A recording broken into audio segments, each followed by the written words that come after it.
नमस्कार। IND special सियासत में बिच्छू में आप सभी का बहुत स्वागत है। तो मध्य प्रदेश की सियासत में अब किस तरह से ये बिच्छू की एंट्री हो गई है, और हमारा एक सवाल जरूर रहेगा कि माननीय किस प्रकार से भाषा की मर्यादा भी खो रहे हैं। जाहिर सी बात है, आप किसी व्यक्ति को अगर बिच्छू कहेंगे तो उसे अच्छा तो बिल्कुल भी नहीं लगेगा, जन सामान्य वाली बात है। राह चलते किसी व्यक्ति को आप बिच्छू बोल दीजिए, सांप बोल दीजिए, तो उसको अच्छा नहीं लगेगा। और इससे पहले हमने सांप सपेरा भी सुना था, मध्य प्रदेश की सियासत में सुना था, बहुत दिन नहीं बीते। खैर, उस पर चर्चा नहीं करेंगे। लेकिन आज सवाल यह भी होगा, भाषाई मर्यादा की दरकार वाकई में है, और क्या जुबानी तीर और ये जो गंभीर मुद्दे हैं वो किस तरह से गायब हो जाते हैं इन जुबानी तीरों में, इस पर भी बात रहेगी। क्योंकि 2023 में भी, चुनाव के समय में भी इस तरह के मुद्दे आपको सुनने पड़ सकते हैं। बयान हो सकता है थोड़ा सा और उग्र हो जाए, लेकिन एक भाषाई मर्यादा होनी चाहिए। भले ही आप विपरीत दल से हों या फिर एक दल में भी कई बार इस तरह की बयानबाजियां सुनने को मिलती है। अब बहुत भूमिका नहीं बांधते हैं, आप तक वो बयान सुनाते हैं और उस बयान का पलटवार क्या कुछ आया है सिलसिलेवार, पहले वो सुन लीजिए। छोटे छोटे बिच्छू हैं ये बीजेपी के, ये छोटे बिच्छू को भेज दिया। अबे विश्वास सारंग, सज्जन वर्मा उज्जैन का प्रभारी मंत्री था, कमलनाथ जी मुख्यमंत्री थे, मैं कमलनाथ जी को उज्जैन लेके गया। 300 करोड़ रुपए जो आज सुनहरा संसार शिव भगवान का दिख रहा है, ये 300 करोड़ से हमने भूमि पूजन वहां पे किया था। तो राजनीति बाहर रख के नहीं, शुद्ध मन से तुम भी, तुम्हारे आका भी विश्वास सारंग, उनको कहो धर्म करना है तो शुद्ध मन से करें। राजनीति की आड़ लेके धर्म का शिकार करने वाले लोग अब नहीं चलेंगे भारत। ये कांग्रेस के संस्कार को प्रदर्शित करने वाला उनका बयान है। कांग्रेस के नेता बयान देंगे तो वो ऐसे ही बयान देंगे, इससे मुझे कोई फर्क नहीं पड़ता। सज्जन सिंह वर्मा बहुत वरिष्ठ है, मैं उनका बहुत सम्मान करता हूं, मैं उनके खिलाफ कुछ नहीं बोलूंगा, मैं अनर्गल टिप्पणी भी नहीं करूंगा, पर ये उनका विवेक है कि वो मुझे बिच्छू कह रहे हैं। अब ये बात भी सही है कि सज्जन सिंह वर्मा जी जब दिग्विजय सिंह जी को नहीं छोड़ते तो मैं कहां लगता हूं। इस तरह की बयानबाजी घमंड प्रदर्शित करता है, अहंकार प्रदर्शित करता है, और रावण का भी अहंकार नहीं रहा। वो मुझे बिच्छू कहें, वो मुझे नाग कहें, वो मुझे सांप कहें, मैं तो सही बात ही बोलूंगा। और फिर मैं ये कहूंगा कि मेरे परिवार के संस्कार ऐसे नहीं है कि मैं किसी व्यक्ति को किसी जानवर से तुलना करूं।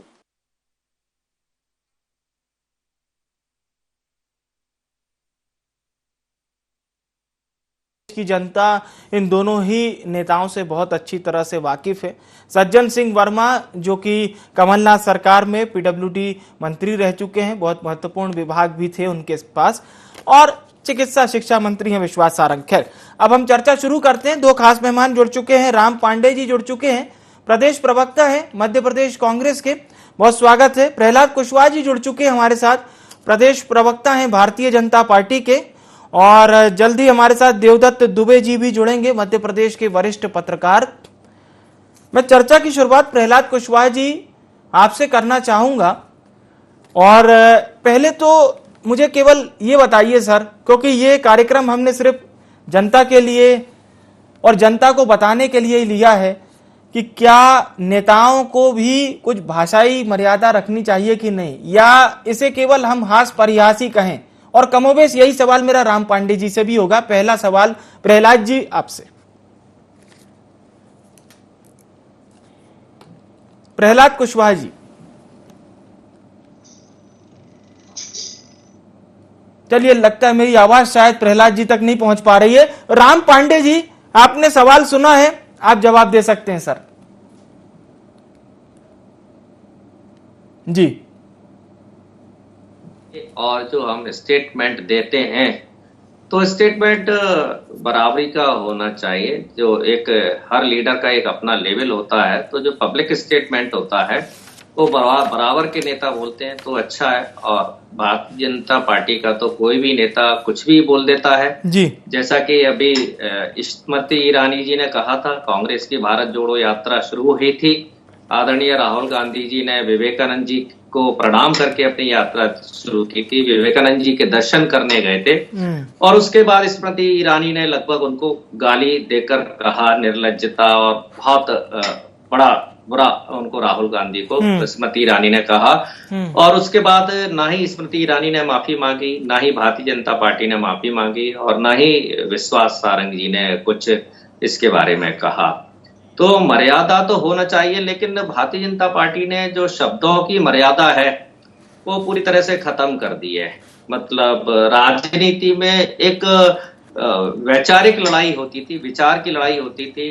जैसे कि दिल्ली में रामलीला मैदान होती थी तो अटल बिहारी वाजपेयी जी और सोनिया गांधी जी दोनों रामलीला मैदान साथ में जाते थे और दोनों साथ में आरती उतारते थे।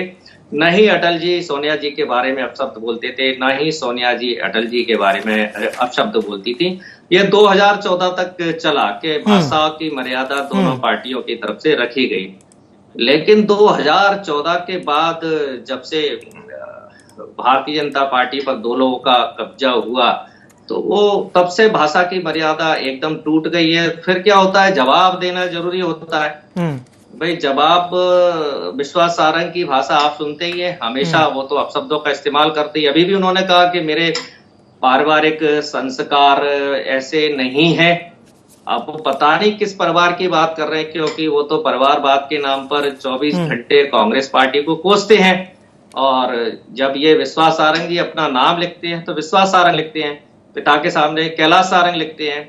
और कैलाश सारंग जो थे वो तो नेता थे, सांसद थे।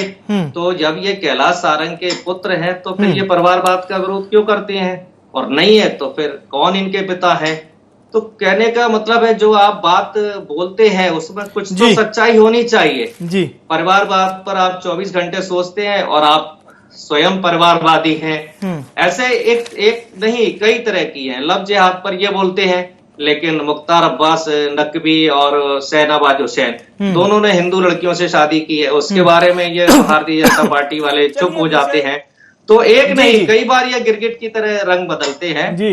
तो जो बिच्छू बोला है नहीं बोलना चाहिए। वैसे देखिए मैं बार बार बोल रहा हूँ भाई, राहुल गांधी के बारे में स्टेटमेंट देने का अधिकार उनके समकक्ष नेताओं को होना चाहिए, या मोदी जी के बारे में स्टेटमेंट देने का अधिकार समकक्ष नेताओं का होना चाहिए।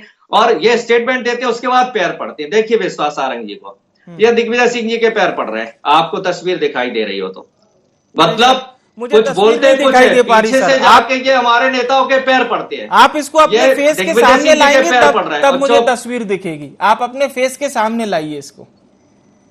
जी जी जी हाँ, अब एक तस्वीर हमें दिख रही है, ठीक है। चलिए, ये विश्वास सारंग जी दिग्विजय सिंह जी के पैर पड़ रहे हैं। हाँ। और 24 घंटे दिग्विजय दिग्विजय दिग्विजय इतना नाम लेते हैं उतना ये भगवान चलिए ये अच्छी बात है ना सर। दिग्विजय सिंह मध्य प्रदेश के बड़े नेता भी हैं और कांग्रेस भाजपा से इतर, क्यों उनको गालियां देते हैं? फिर क्यों गालियां देते हैं? चलिए ये मैं पूछने की कोशिश करता हूँ। एक अच्छा एग्जाम्पल आपने हमें बताया है। और राम पांडे जी अब प्रहलाद जी के पास आते हैं। प्रहलाद जी, राम पांडे जी की आपने थोड़ी बात सुनी होगी, आपका शायद ऑडियो हमसे जुड़ नहीं पाया था। राम पांडे जी का यह कहना है कि जब भाषाई मर्यादा को लेकर मैंने सवाल किया तो वो ये कह रहे हैं भाषाई मर्यादा तार 2014 के बाद से कुछ ज्यादा शुरू हुई है। बहरहाल आपका बयान इस बात पर, और सज्जन सिंह वर्मा जी और विश्वास सारंग जी के बयान पर भी हम चर्चा करेंगे। चूंकि राम पांडे जी ने अभी सवाल किया तो ये सीधा सवाल आपसे। देखिए, मुझे लगता है कि जिस प्रकार से कांग्रेस के नेताओं का विपक्षी नेता होने के नाते कि भारतीय जनता पार्टी के नेताओं को हमको कुछ बोलना है, तो इसलिए वो उनके पास ऐसा कुछ रहता नहीं है कि वो विरोध करें किसी चीज का, किसी मुद्दे का या किसी विषय का।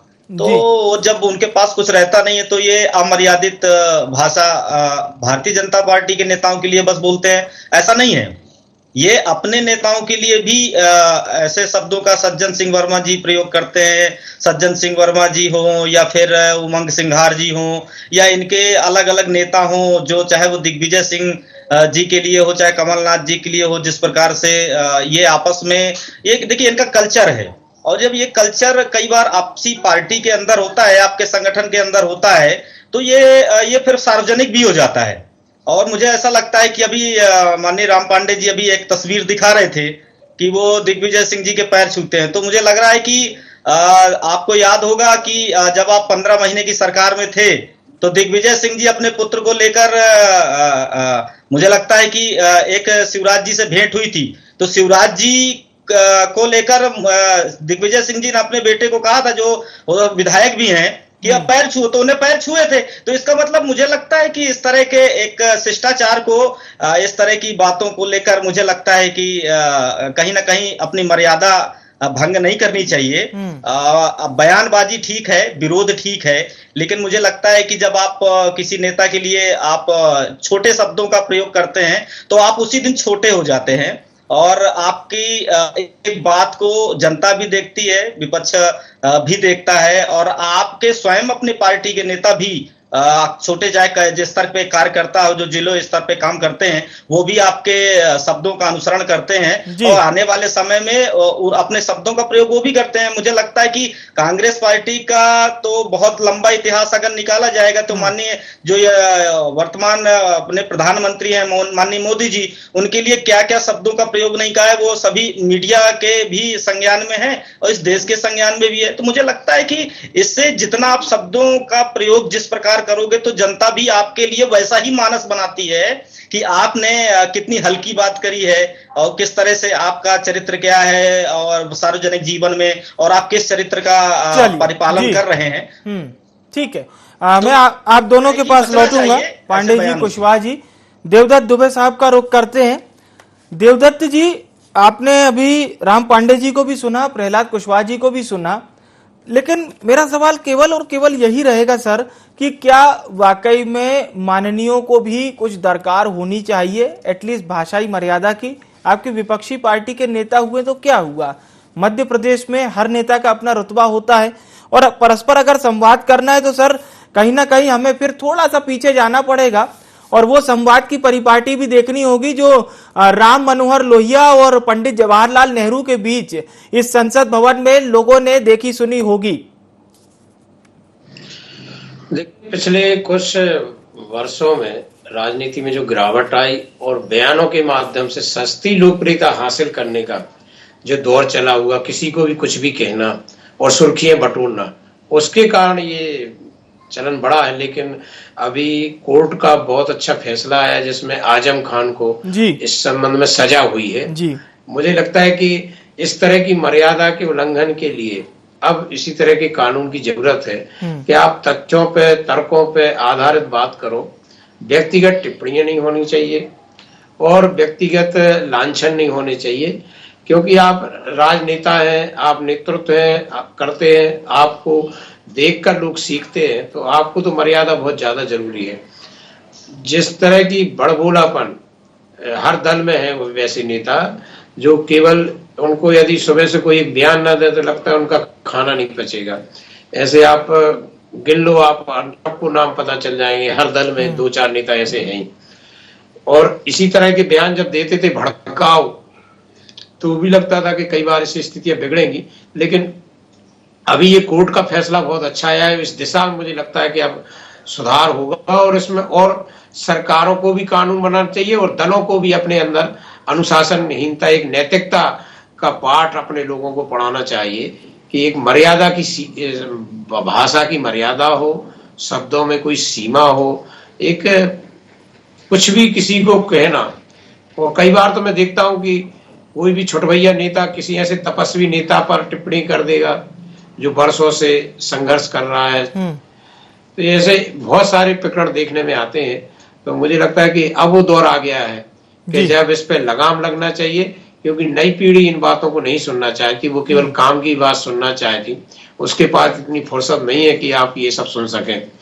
और इसमें सोशल मीडिया को भी कुछ एक्शन लेना चाहिए कि सोशल मीडिया ऐसी चीजों को बहुत बड़ा चढ़ाकर पेश करता है और चर्चित करता है, जिसके कारण भी नेता पब्लिसिटी के प्रयास में इस तरह की बातें करते हैं। तो ये सब संवैधानिक रूप से और नैतिक रूप से इस पे कसावट आनी चाहिए और एक मर्यादा होनी चाहिए।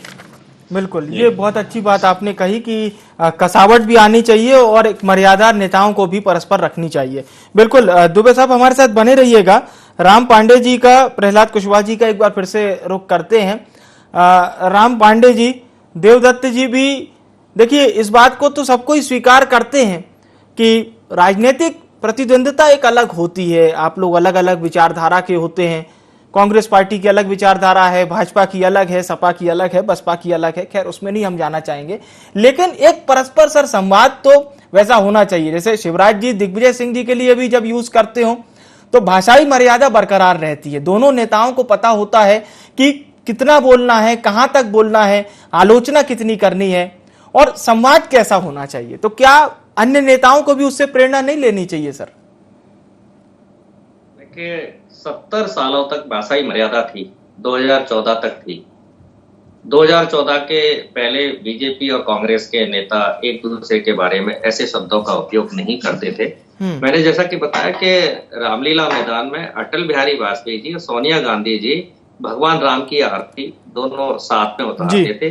और 2014 के बाद भी राहुल गांधी जी ने संसद के अंदर मैसेज दिया था, वो अपनी कुर्सी से उठकर गए थे और मोदी जी की कुर्सी तक गए थे, उन्हें वहां जाकर उन्होंने गले भी लगाया था। तो उनका संदेश यही था कांग्रेस के कार्यकर्ताओं को भी और देश के कार्यकर्ताओं को भी कि आप सबका सम्मान कीजिए। और भारत जोड़ो यात्रा भी इसी संबंध में निकल रही है कि देश के अंदर नफरत और वैमनस्यता ना हो, क्योंकि नफरत और वैमनस्यता जो होती है वही गाली गलौच में परिणित हो जाती है। जितनी ज्यादा नफरत होगी, जितनी ज्यादा वैमनस्यता होगी, जितनी ज्यादा घृणा होगी, उतनी ज्यादा ये शब्दों के द्वारा बाहर निकल कर आएगी। और ये 2014 के बाद हो रहा है। 2014 के बाद दिल्ली से भारतीय जनता पार्टी के नेताओं को इंस्ट्रक्शन दिए जाते हैं कि ऐसी भाषा का उपयोग करना है। जो दिल्ली से इंस्ट्रक्शन आता है वो ये करते हैं।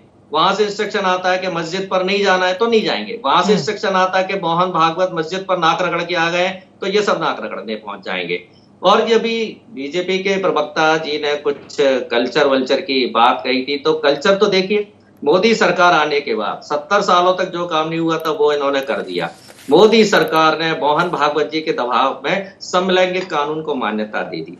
अब बताइए ये कौन सा, ये क्या भारत का कल्चर है कि भारत में ये समलैंगिकता को आपने वैध बना दिया? मोदी सरकार ने, भारतीय जनता पार्टी ने समलैंगिकता को वैध बना दिया। शायद क्योंकि इनके यहाँ कल्चर के रूप में राघव जी, जोशी जी, ऐसे तमाम बड़े बड़े योद्धा हुए हैं, तो कल्चर की बात तो भारतीय जनता पार्टी के कल्चर में है ही नहीं। एक मैं आपको स्टोरी बताता हूँ। एक मुझे महिला मिली तो मैंने पूछा आपने कांग्रेस पार्टी क्यों ज्वाइन की? बोले भारतीय जनता पार्टी के कारण, आरएसएस के कारण। मैंने कहा वो कैसे? बोले एक आरएसएस के कार्यकर्ता आते थे और आरएसएस मुझे लगता था कि देश की सेवा करने वाला संगठन है, तो मैंने उनको चाय नाश्ता कराना शुरू कर दिया, खाना देना शुरू कर दिया। उसके बाद उन्होंने जो किया मैं बता नहीं सकती हूँ कि आरएसएस के जो कार्यकर्ता होते हैं, जिनको हम प्रचारक बोलते हैं, उनके अंदर कितनी गंदगी भरी होती है। बोले मैं आरएसएस की समर्थक थी और मुझे आरएसएस से घृणा हो गई। तो कल्चर तो इनका जनता को पता है, नहीं पता है तो जनता को पता होना चाहिए कि इनका कल्चर किस तरीके का है।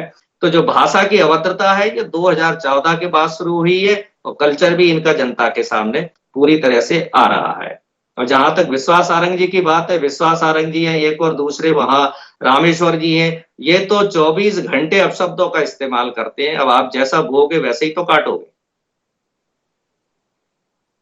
तो ये सवाल खड़े किए हैं प्रहलाद जी आपकी पार्टी पर, और पांडे जी की पूरी बात आपने सुनी है। प्रहलाद जी, हालांकि आप मुस्कुरा रहे हैं, बहरहाल आप जवाब दे सकते हैं। प्रहलाद जी।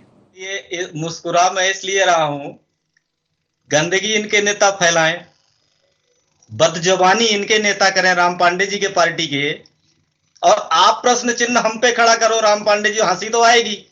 और देखिए कहानी तो मैं भी सुना सकता हूं आपको कि एक महिला, एक आपके विधायक का लड़का, मुरली मोरवाल जी का लड़का, आपकी अपनी पार्टी के अंदर काम करने वाली महिला कार्यकर्ता के साथ बलात्कार करता है। और जब बलात्कार करता है तो कांग्रेस पार्टी उसको ना किसी प्रकार का उसके खिलाफ कार्रवाई करती है।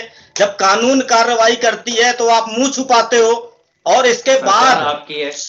सुन लीजिए राम पांडे जी, आप 6 महीने बाद आप उस पर कार्रवाई करने की हिम्मत जुटाते हो। मुझे बड़ा आश्चर्यचकित लगता है कि आप किस प्रकार की महिलाओं के सम्मान की दुहाई दे रहे हो। बात आपके नेता ने बदजुबानी की, सज्जन सिंह वर्मा जी ने, विश्वास सारंग जी ने बड़ी ही विनम्रता से कहा कि यह उनका विवेक है, वो खुद समझदार है कि वो किस तरह के शब्दों का प्रयोग कर रहे हैं। हमारे किसी एक नेता ने कभी भी किसी प्रकार से आपके नेताओं पर इस तरह से छोटी बयानबाजी नहीं की। उमंग सिंघार जी ने दिग्विजय सिंह के लिए दलाल शब्द का प्रयोग किया था और कहा था कि ये ब्लैकमेलिंग करते हैं कमलनाथ जी को। और आपके कमलनाथ जी यहाँ ज्योतिरादित्य सिंधिया जी के लिए शब्द करते थे, मतलब जो भी इनके मन में आया उस समय उन्हें उन शब्दों का प्रयोग किया। तो मुझे ऐसा लगता है कि इसलिए मैं हंस रहा था कि भाई कांग्रेस पार्टी के नेता बदजुबानी करें और आप उदाहरण दो भारतीय जनता पार्टी का, संघ का। अरे संघ आपको समझने में अभी और 170 साल लगेंगे, 100 साल नहीं 170 साल लगेंगे। और जब आप समझ जाओगे तो आप संघ के बारे में इस तरह से आप बयानबाजी नहीं करोगे। और मुझे लगता है कि आपको, चाहे वो राहुल गांधी जी हो, वो झप्पी देने जाते हैं मोदी जी को। अरे झप्पी क्या देने जाते हैं आप, वो किस तरह के इशारे करते हैं वो बैठकर वहां संसद के अंदर, तो अपने उस चीज को छुपाने के लिए वो कर रहे हैं। और मुझे लगता है कि मध्य प्रदेश की ये परंपरा, चाहे कांग्रेस पार्टी को जब मध्य प्रदेश के नेताओं की हो, आपस में एक कहीं ना कहीं इस तरह की बयानबाजी की परंपरा नहीं रही। लेकिन 2014 से पहले आपने जो जिक्र किया, तो 2014 से पहले जैसे ही माननीय प्रधानमंत्री जी के नाम का घोषणा भारतीय जनता पार्टी करती है मोदी जी के बारे में, तो आपके बड़े बड़े नेता, चाहे मणिशंकर अय्यर हो, चाहे आपके कपिल सिब्बल हो, चाहे आपके सोनिया जी हो, उन्होंने किस किस शब्द से प्रयोग किया है माननीय मोदी जी के लिए। उन्होंने नीच से लगा के, खूनी से लगा के, पता नहीं क्या क्या कहा। लेकिन इस देश की जनता ने उनको उतना ही करारा जवाब दिया कांग्रेस पार्टी को। और आने वाले समय में चाहे वो सज्जन सिंह वर्मा जी हो, चाहे आपके कमलनाथ जी हो जो इनको सह देते हैं, आपके राहुल गांधी जी ने निश्चित तौर पे ये सिखाया होगा कि आप मध्य प्रदेश के मंत्रियों के बारे में आप टिप्पणी करो, क्योंकि मैं आ रहा हूं और मैं उन्हीं राज्यों में जाऊंगा जहां पर चुनाव होगा।